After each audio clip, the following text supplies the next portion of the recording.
Hi, Elizabeth.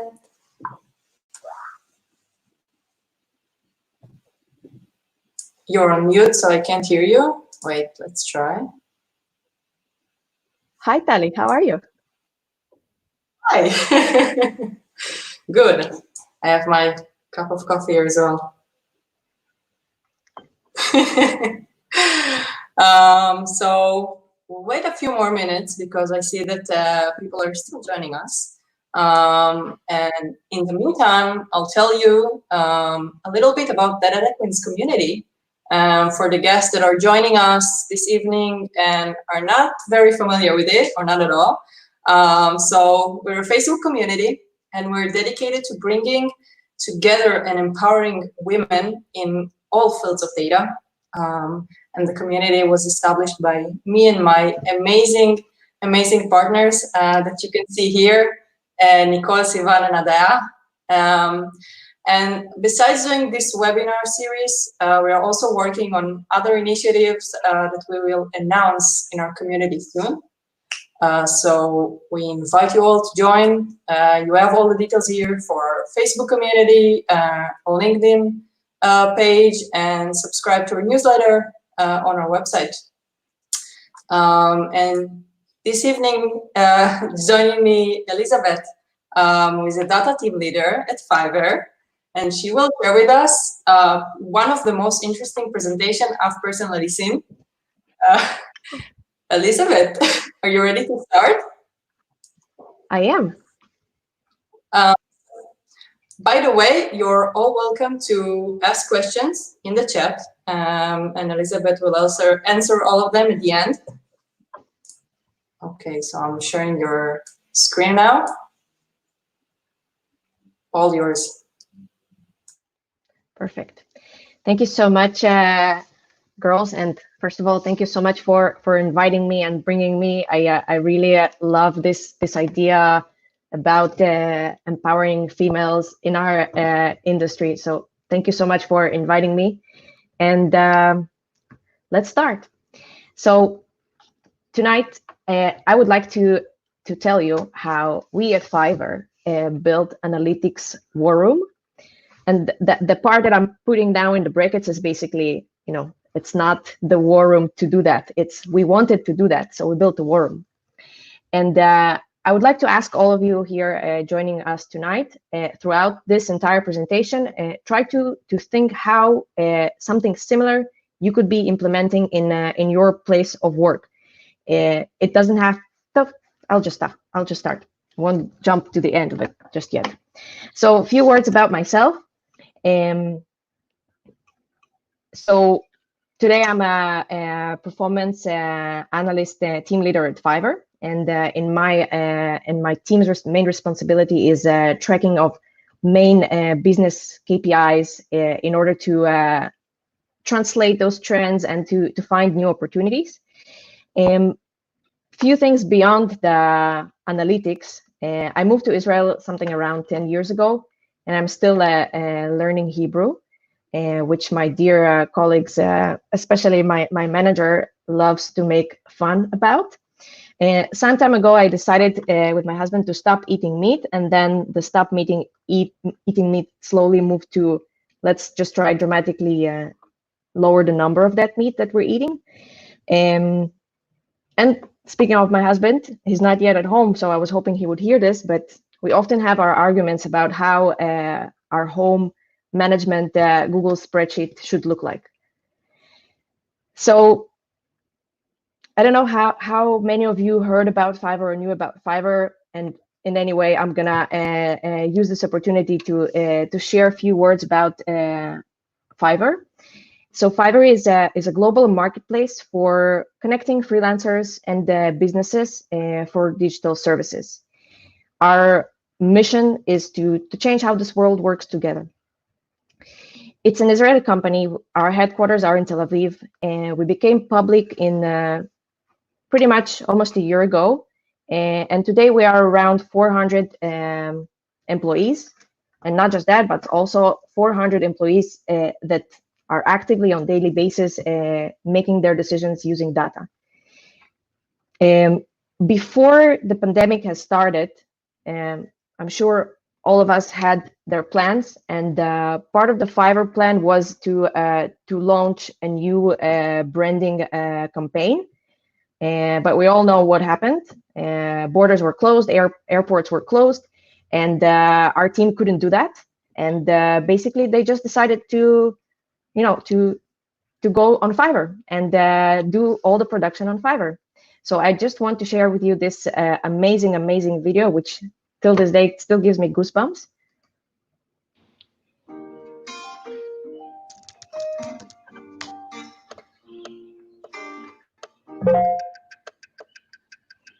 No way. This is bad. It's depressing.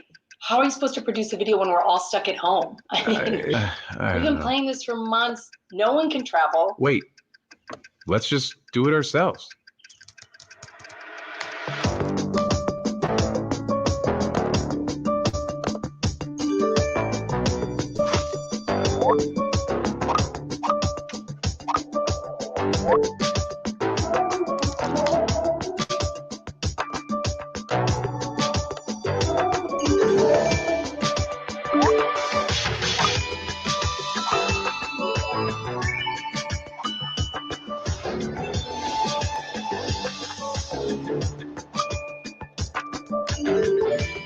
Changing the way we work together. Changing the way we work together. Come on. We work together. We do?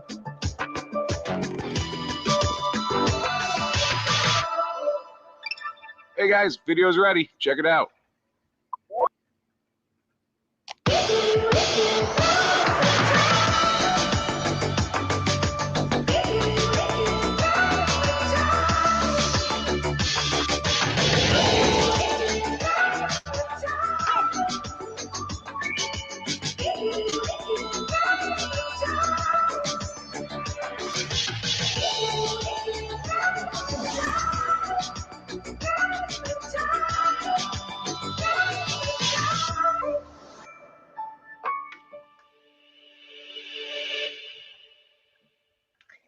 True story, made entirely on Fiverr using our amazing Fiverr sellers. So today we have around 300 different categories and different types of services that you could purchase on Fiverr. This number only grows, and during the pandemic, it actually grew even stronger, which we will talk about in a bit. We're global, and we have few other offices, including San Francisco, New York, Miami, and few other European cities. And the data department is, it's all about making impact through use of data in a company. These are like some of our part of our mission statement as a department as a whole. We want to make sure that data is always available and it's always accurate, and there should be no even no argument about it. We use data science tools to help us in problem solving. We're strategic business partners for Fiverr, and so on. And this is the structure of entire big data department, which today is around 60 people. You can see that we have here product and business analytics, data developers, market research team, data science, and also data program manager. So in today's webinar, we're mostly going to focus on this part, but this part you will soon see it's very much working closely and partners to all other areas of analytics and the entire company at all. So this is our plan for today. First, I would like to take you through explanation about complexity and challenges that we have at Fiverr with identifying trends at a fast-growing company like ours.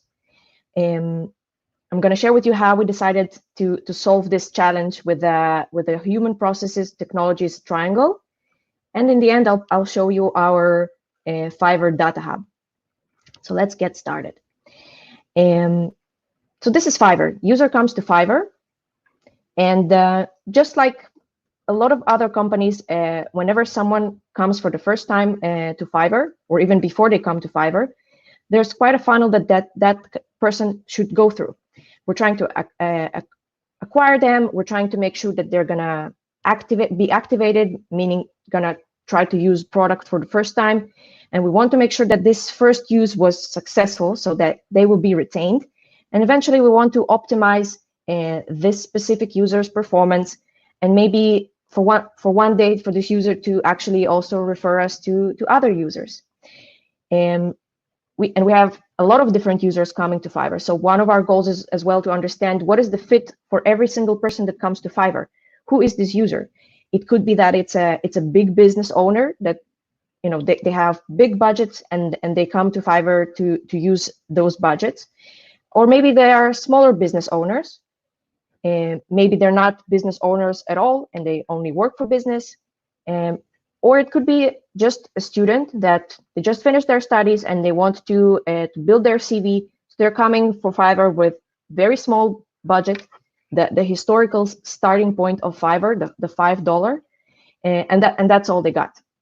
But nevertheless, any type of user that would come, we want to make sure that they would have the best experience so they could bring other users to Fiverr through word of mouth, for example. But what if the user that I'm talking about right now is not even a buyer? They don't come to Fiverr to buy, but they come to Fiverr to sell. And those are freelancers, developers, graphic designers, music creators, and so on and so on. And they want to use Fiverr to offer their services to users around the globe. So now here some of the complexities are already starting. Buyers come to Fiverr with specific goals. They want to buy a service, and they want to buy the service with the best value for money, aka the least money for the best service. If it's possible to pay $5 for the service that actually costs $100, that's the best, but not going to happen, obviously. Sellers come to Fiverr with absolutely opposite goal. Sellers come to Fiverr to get customers, and sellers want to make the highest margins possible.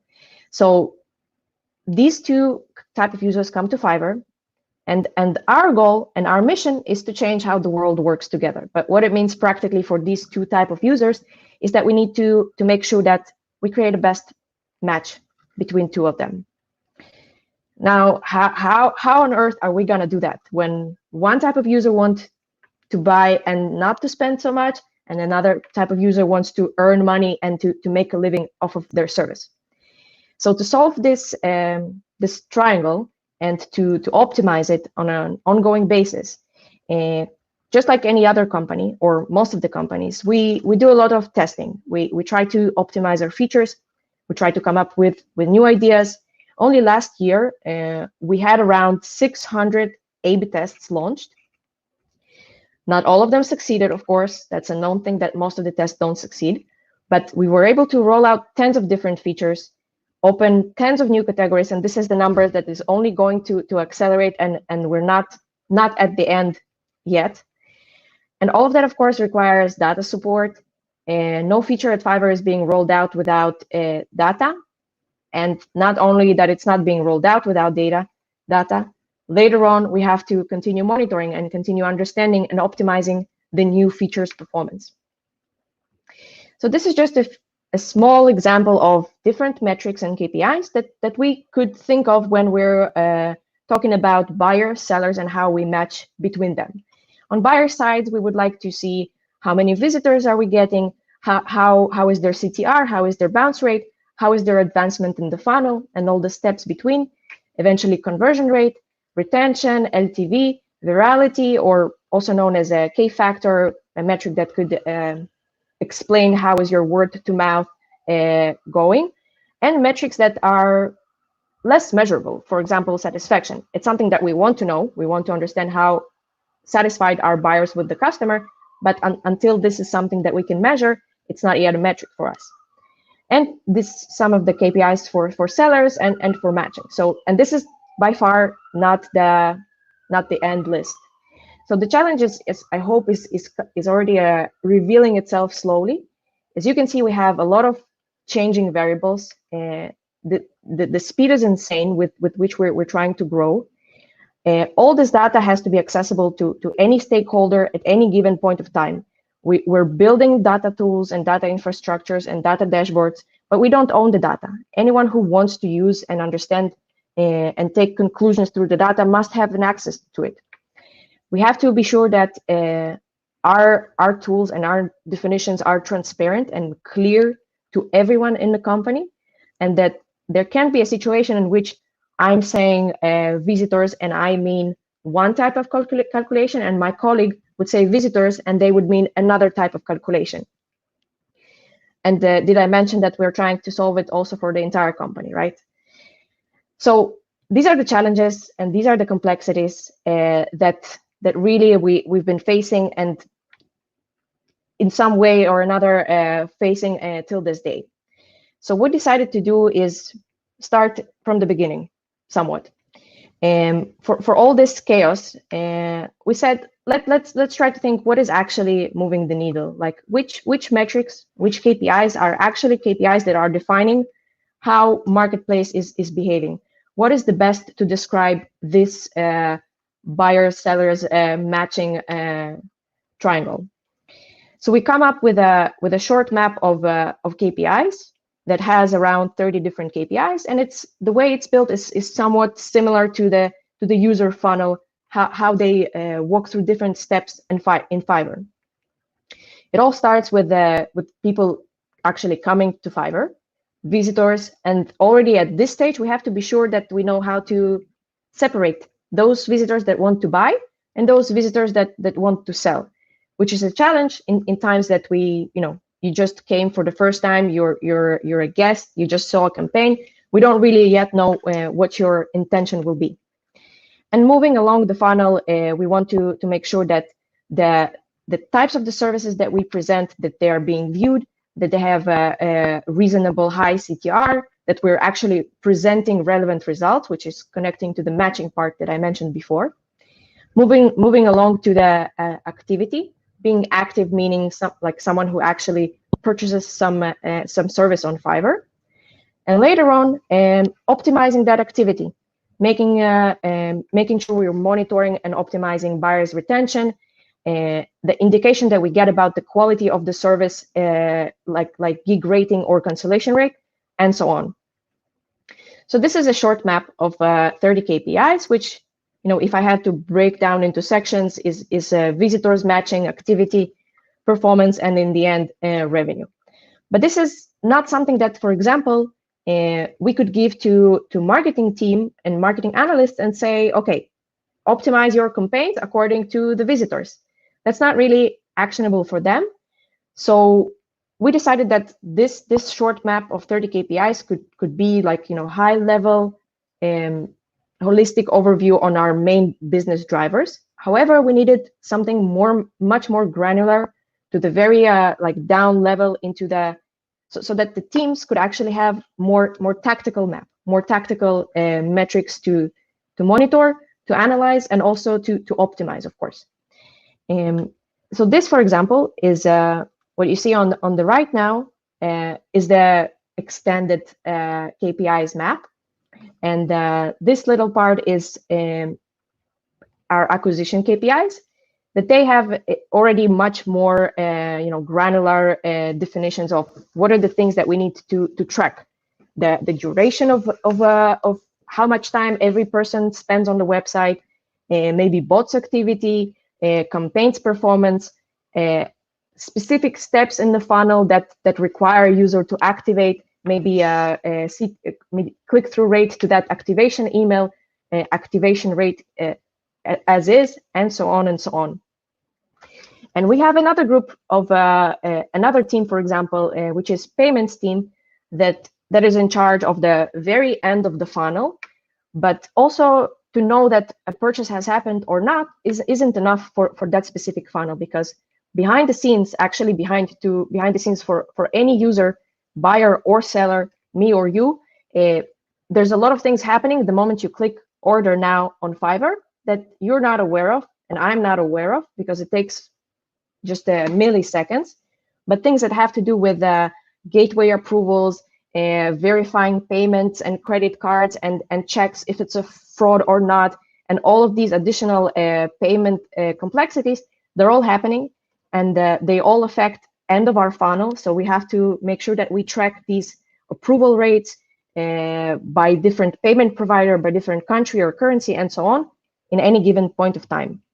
And that's maybe less relevant on a high level, but is very, very important on a team level, on a task force level.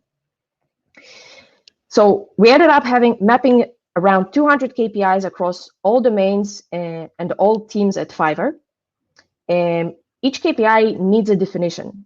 Like I said before, we're trying to avoid a situation, and it's very crucial to really avoid it, in which I say visitors and one person means something else, as opposed to what I mean. We have 30 plus analysts, and each of them can define the KPIs. And we need to make them accessible and transparent to anyone who needs it. So not only if the KPI is used also outside of the data team. So if a product manager comes and tells me, I looked at the visitors and they are like that, we also need to make sure that specific PM understands how those visitors are calculated. And also we want to make sure that this map, by the way, this is just a diagram. It's not any product, it's not any service, it's just a draw IO diagram and squares and definitions. So that had to become something more dynamic and agile, and to allow us, data team and analysts, to work with it. So with the help of our data developers, we come up with this backend solution, admin solution. We called it Synergy, that allows us to actually do that, to add a KPI as a unique instance, and give it a definition, give it a word description, and give it SQL definition, basically that which tables I'm going to take and use and how I'm going to aggregate my fields is the definition of KPI in analytical terms. And if you're making notes, and I hope you are, this doesn't have to be a backend admin. This really solved a lot of problems for us at Fiverr, but it could be even something much smaller, at a smaller scale. If you're a smaller company, just starting with the map is, I think, a great idea. And later on, this whole backend solution is simply transforming separately defined KPIs into one aggregative table. So we start with defining the KPI, adding its definitions, some basically metadata, and adding its queries inside this tool. We have tons of automatic validations, which also helps us, by the way, to validate the correctness of the calculation. We do peer reviews to each other so that we can be sure to avoid logical mistakes in how we calculate things. We're controlling how much history we're loading and so on. And then this process runs for us every day.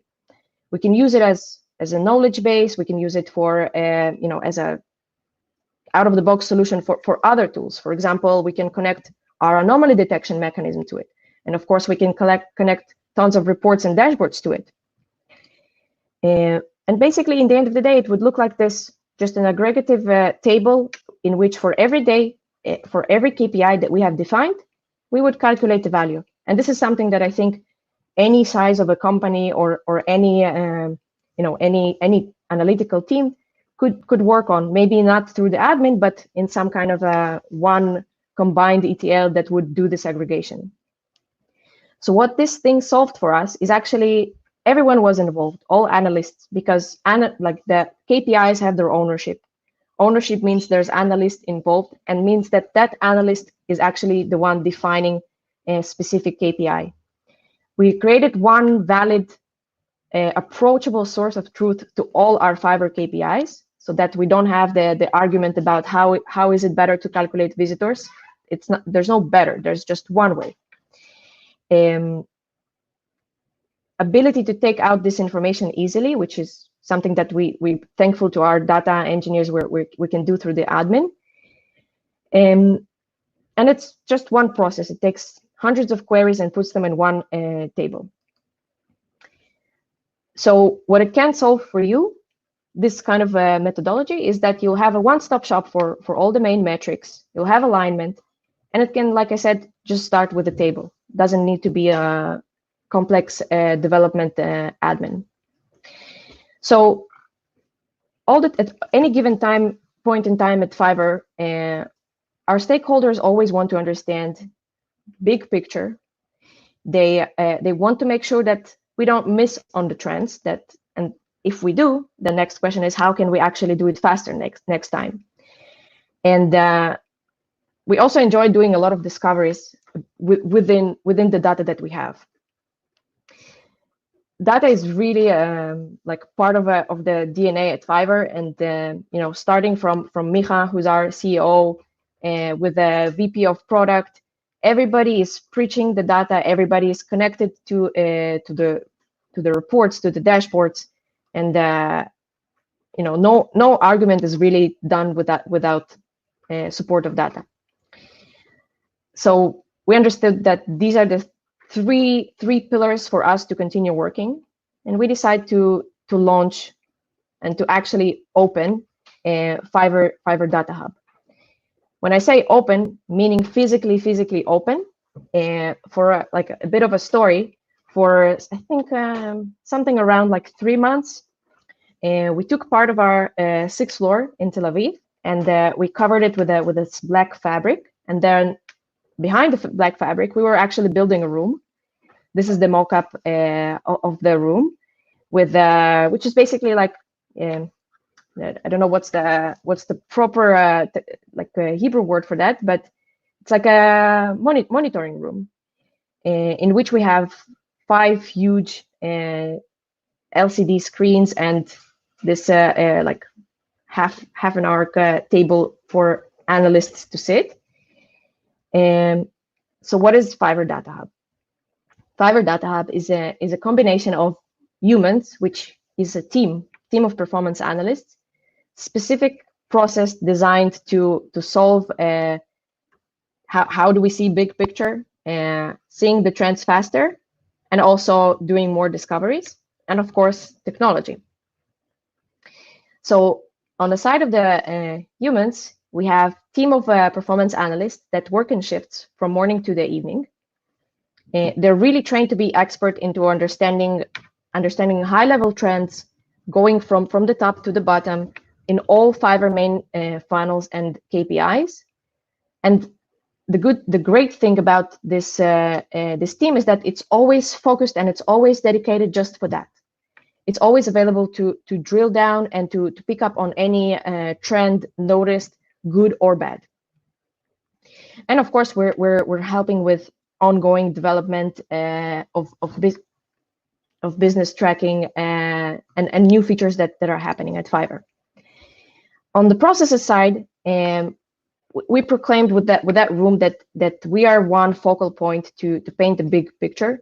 We have a channel on Fiverr Slack called Contact Data Hub. So anyone with a trend question about our main KPIs could go to the channel and ask. We have predefined daily routines, which are pretty much similar to pilots' checklists before they go on the plane. There's a very long checklist of things that they need to check off before they actually go to the air. So we start our day in the following thing. There's a very defined checklist of the KPIs that we want to check their status and update if needed. We have also dedicated discovery routines. Once in a while, we decide to which a new domain to do the drill down. And we're business knowledge hub. The way that we work is that it's a tiered issues, meaning like we're tier 1 whenever we're monitoring the alerts and we're trying to see changes as first analysts, and then if upon the need, if we need to escalate the issue, we would contact the analyst from the domain or relevant developer or relevant PM and so on. And on the technology side, so with this room, we added basically a really amazing one centralized holistic view. I'll show in a bit what kind of things we're actually showing them. We have Synergy, and which allows us to very easy add and manage and retrieve any KPI in entire Fiverr. So this is imagine these are the 5 LCD screens that I was talking about before. So if I would like to quickly understand what's happening in at some of the main Fiverr's funnels, this is the presentation that I built for myself. I take all the relevant steps of the funnel. I already have dedicated dashboards presenting these trends, and I just open this layout in the screen, and then I can very easy also correlate certain dates or certain trends or certain populations. This is like when we're still building and we're still adding these funnel and these layouts. So we use also diagrams to just, at the stage of the planning, how these things should be like envisioned. What is the story that I want to tell when I'm putting a dashboard A next to dashboard B? And there is always a story behind that. That is me, I think, either day before or a few days before the official launch. So our mission statement for Fiverr Data Hub is to be and to have absolute coverage. Attention is super important, and information to understand anything that is going on with business trends at Fiverr. This is how it looks on a good day, good sunny day with a great camera and without me falling asleep. And we're basically trying to make an impact and to help entire company to with the big picture, seeing the trends faster and discovering new opportunities. So this is the end of the main presentation, and because I am working from home, you're gonna get a work from home bonus. So the room is a physical room, and this is our office. On a daily basis, this is where we enjoy ourselves surrounded by those huge screens. But since the pandemic has started, we could no longer do that.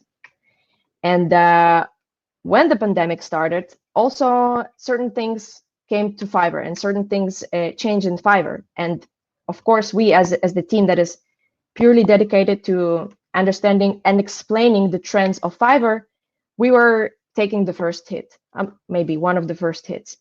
This is, for example, the chart that shows how our traffic, you see, like it's a kind of a free fall, a very scary one, and was acting versus the new freelancers coming to the Fiverr. So what do we do in this kind of situation? And this is like, imagine that we're coming to the office, and these are the graphs that we look at, and now we are the ones that have to now start explaining what is going on.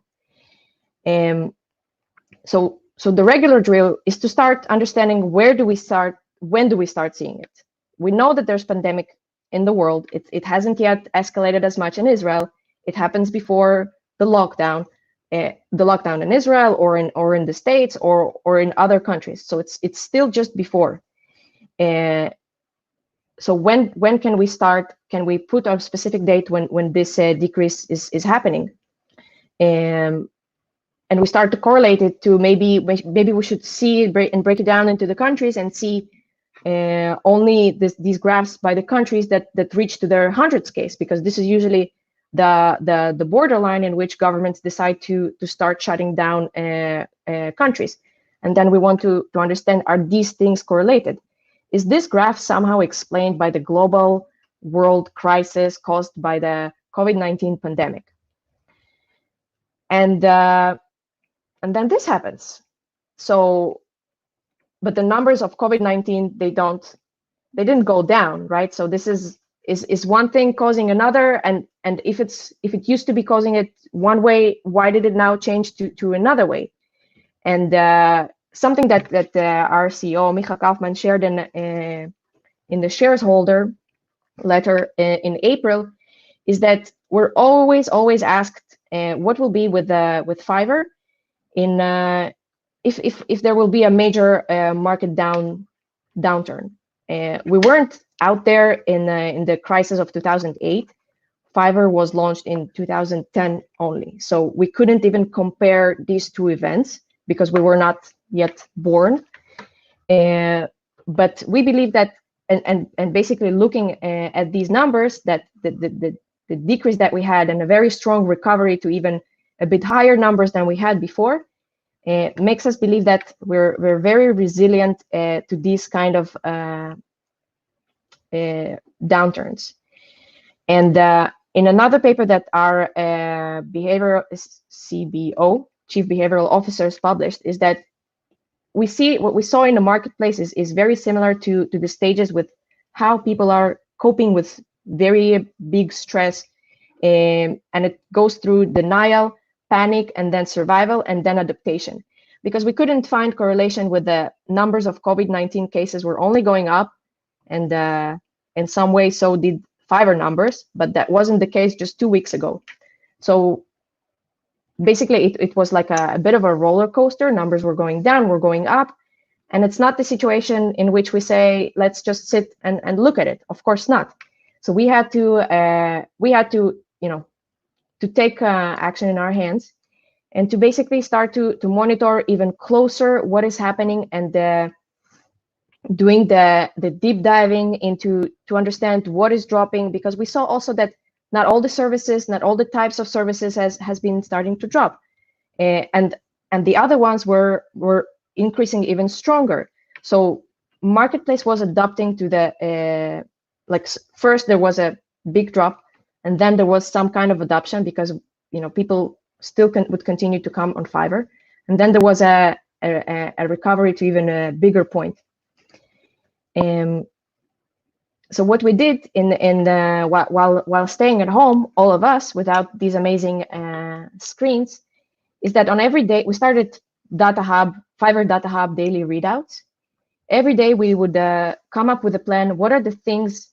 What are the metrics that we're planning to overview on a very top to bottom level, going down into the smallest population, and dipping onto all possible dimensions, countries, type of service, users' age, users' cohorts, and then that work would have been was presented and actually still is being presented to our management members to basically keep them up to date, brainstorm together, and implement. I can say that proudly, as a result of some of these readouts, there were few new categories that we launched, some ideas for the new features, and how to basically quicker adapt to the situation and take it and improve it.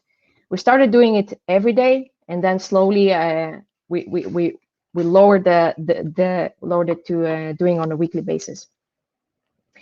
And another proud moment that I'm very, very excited to share is that during our Q1 earning calls, our CFO even mentioned this process that we were doing as an answer to one of the analysts' questions. So how are we gonna, how is Fiverr going to plan what's gonna go, what will be further?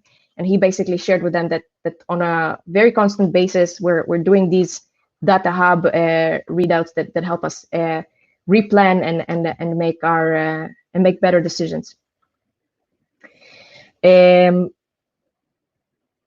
I'm hiring. If you have what it takes, come work with us. Thank you, guys. Thanks, Elizabeth. We do have some questions for you. Yeah, keep the QR code. I will. Okay, so we have a question from More, asking about how do you do the validation? How do you decide about the aggregation in the query? So it's a very right on spot technical question. So first we're it starts first of all with the definition of a metric. We're saying we want to. It's actually a very good question. Let's take active buyers as an example, and let's say that if I'm only doing aggregation on a given day, then it's pretty easy and it's pretty straightforward. I just count the unique buyer IDs that I had on a given day, and then that's my number. Because I can have same buyer ID buying several times, so activity is just yes or no. And the challenge would start if I want to add additional dimensions.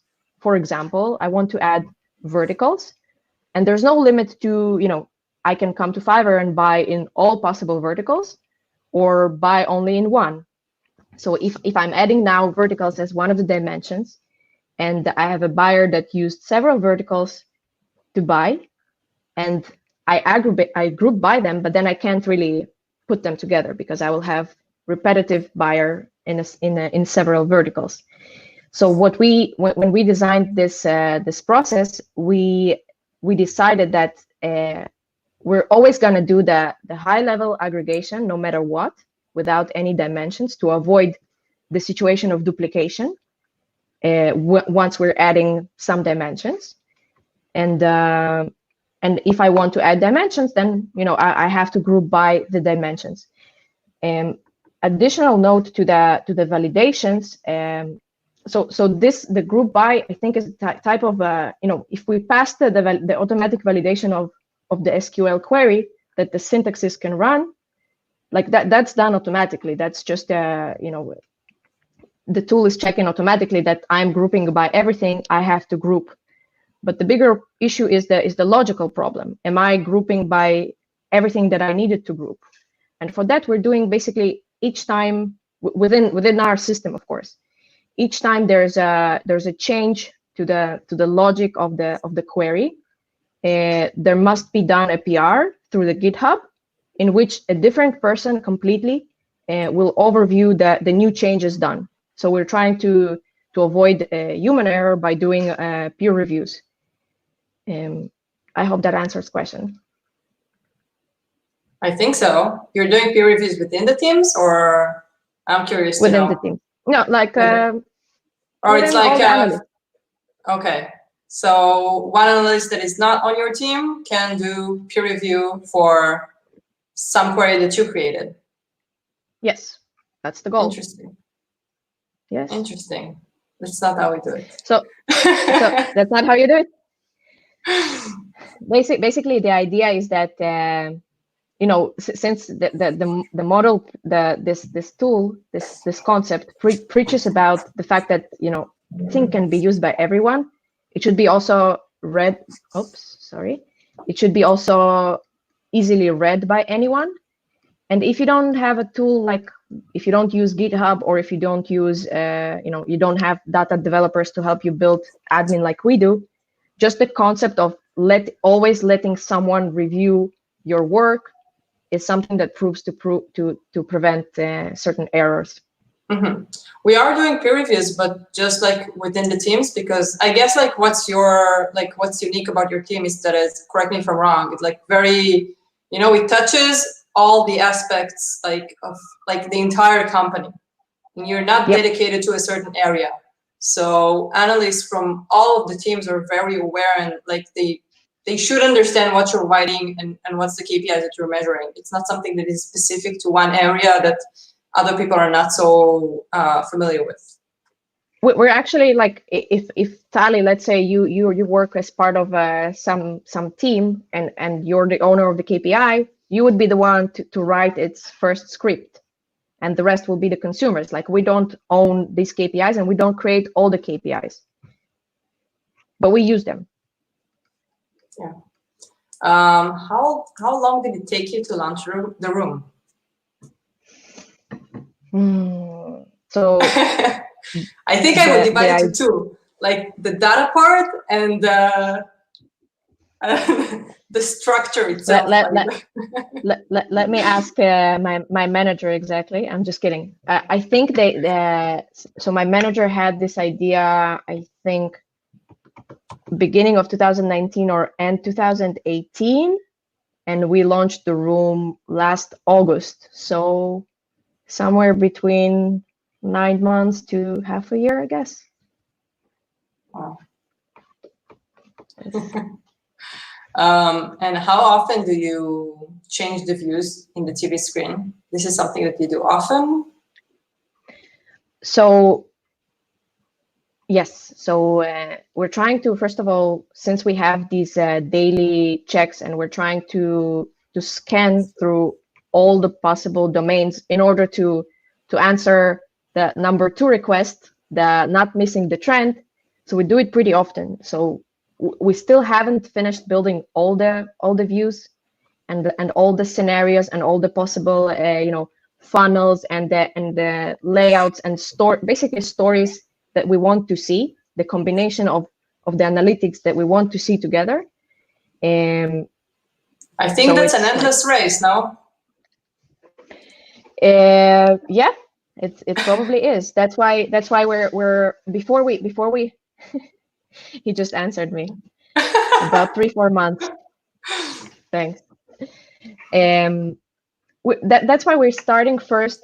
Before we go into actual building, we first try to wrap our mind around it and just to plan what is the story that I want to tell with this specific view. Another problem that another thing that we're solving with this is that when we call it a war room, but most of the time there's no war. Most of the time there's peace. Most of the times we work within the regular routines. But whenever there is a war, and we do need to now take all the performance analysts and start investigating certain issues, we also bring people to that physical war room. That's why we have it in place. Management, PMs, developers, anyone who can contribute and help us and guide us into what is the direction of the issue. So we will go there and check analytics for that. And once they come to the room, we want to be able to, the screens are all controlled with just like buttons on the touch screen. So we want to be prepared to, if someone's coming from payments team, I want to make sure that I have all my different payment layouts. So all the relevant, payment flows and funnels are easily accessible. So we're going in direction that we, top to the bottom, we start covering our main funnels and main KPIs, and you're right, it's endless. We'll see when we will stop. Elizabeth, once this Corona thing completely stop, I'm coming to the room. Please do. I must see it live. Please. I think we have the last question, I think. So can you react fast to why you need this live monitoring? What kind of crisis you succeed to prevent with this monitoring rule? So type of crisis that, yeah. No, I try to make sense like from this phrasing. So the question is, what type of crisis are we able to prevent with the use of this room? Yeah,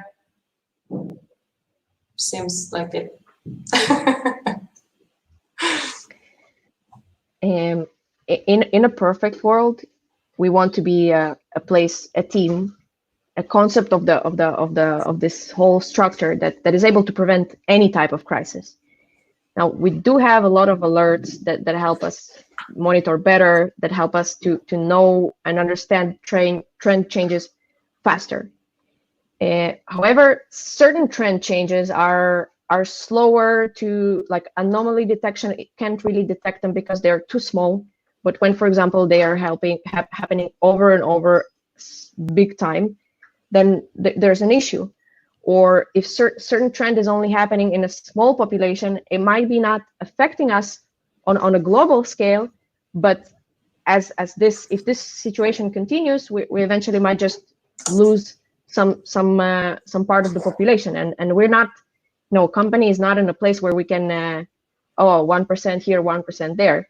We're a public company, and every percent matters. So we have to make sure that we know where every percent goes. And the most typical type of the issue that we're preventing is sometimes there are bugs, sometimes there are big changes in the flow, sometimes certain metrics are, sometimes there's also data issues that we might see it as a bug, but eventually discover that something just got broken along the way. So we have to that has to be fixed as well. I think that answers the question.